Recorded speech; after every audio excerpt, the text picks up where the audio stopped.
আসসালামু আলাইকুম সবাইকে। এখন আমি অফিসের লাঞ্চ টাইমে আপনাদের জন্য এই ভিডিওটা করতেছি। যারা কোরিয়াতে মাস্টার্সের জন্য আসবেন, তারা হচ্ছে কি আপনি আইএলটিএস দিয়ে আসবেন অথবা আইএলটিএস ছাড়া আসবেন। দেখুন, আপনি কোরিয়াতে কিছু ইউনিভার্সিটি আছে আইএলটিএস ছাড়া আপনি আসতে পারবেন। কিন্তু আসার পরও আপনার গ্র্যাজুয়েশনের জন্য রিকোয়ারমেন্ট, মাস্টার্সের জন্য গ্র্যাজুয়েশনের জন্য রিকোয়ারমেন্ট কিন্তু আইএলটিএসের 5.5 থেকে 6 লাগবে। সো আসার পরও যদি আপনি আইএলটিএস এর 5.5 না থাকে, তারপরও কিন্তু আপনি ইমিগ্রেশন থেকে ওয়ার্ক পারমিট পাবেন না। সো ইমিগ্রেশনের জন্য ওয়ার্ক পারমিট পেতে হলে অবশ্যই আপনাকে আইএলটিএস দিতে হবে। এটা বাংলাদেশ থেকে দেন আর কোরিয়াতে এসে দেন। সো আমার পরামর্শ হবে, আপনারা কোরিয়াতে আসার আগে অবশ্যই আইএলটিএস পরীক্ষা দিয়ে আসুন এবং ভালো মানের ইউনিভার্সিটিতে আসুন।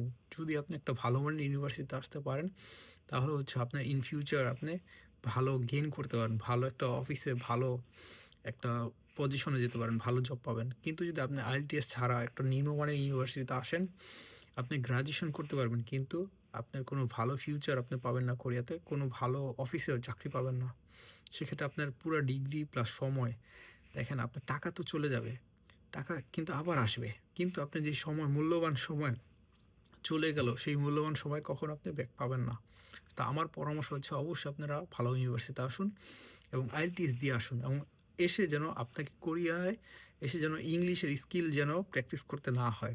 তখন আপনি কোরিয়ান স্কিলের জন্য কোরিয়ান ল্যাঙ্গুয়েজ শিখবেন। তখন আইএলটিএসের জন্য আপনি সময় ব্যয় না করে কোরিয়ান ল্যাঙ্গুয়েজের জন্য, কোরিয়ান ভাষার জন্য কোরিয়াতে আপনি যে ইমিগ্রেশন প্রোগ্রাম, ওইটার জন্য আপনি সময় ব্যয় করবেন। সো আমার পরামর্শ হচ্ছে আপনারা আইএলটিএস বাংলাদেশ থেকে দিয়ে আসুন, কোরিয়াতে এসে সরাসরি আপনি আপনার মাস্টার্স কোর্স প্লাস হচ্ছে আপনি কোরিয়ান ল্যাঙ্গুয়েজ শিখবেন ভালো অফিসে জব করার জন্য। ইন ফিউচারে আপনার 2 বছরের মাস্টার্স প্রোগ্রাম শেষে যেন আপনি একটা ভালো অফিসে জব পান, সেই জন্য আপনি তখন কোরিয়ান একাডেমিক মানে কোরিয়ান ল্যাঙ্গুয়েজের উপর আপনি সময় দিবেন। আপনারা যদি ভালো লাগে আমার ভিডিওটা, অবশ্যই একটা লাইক দিবেন। থ্যাংক ইউ সবাইকে। Bye bye.